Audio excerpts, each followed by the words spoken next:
Lagi bang lumalabas sa phone mo? Ang storage almost full?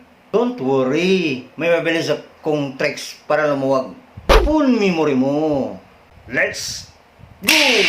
Kahit deleted na ang mga apps at mga photos and video sa inyong cellphone, ay almost full storage pa rin ang inyong cellphone.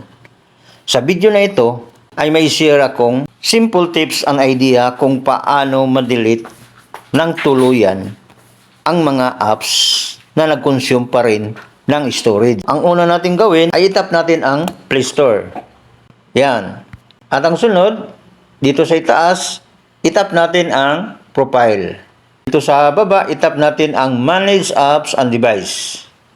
Itap din natin ang Manage. So ngayon, ito lahat natin makikita ang mga apps na naka-install sa ating cellphone. Dito sa left side, itap natin ang device. This device. At dito sa baba, itap natin ang not install. At dito muna makikita ang mga apps na akala mo deleted na. Pero hindi pa pala totally deleted. Kumukonsume pa rin ng memory at MB sa ating cellphone. Makikita mo dito na nag-consume ng MB. Itong una, Lazada, 38 MB. Thumbnail Maker, 25 MB. Ang tanong, paano natin yan i-delete lahat para managdagan ang storage ng ating cellphone? Itap natin yan isa-isa. Tap natin yan isa-isa. Isa-isahin talaga natin.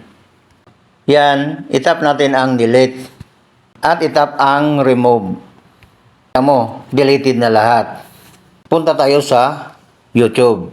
Itap natin yang YouTube. Makita mo, profile, nakalagay, you. Itap natin. At scroll tayo at hanapin natin ang download. Dito sa baba. At ang tanong kung paano yan i-delete. Itap lang natin itong 3 line. And then, itap natin ang delete from download. So, ganun lang kadali kung paano mag-delete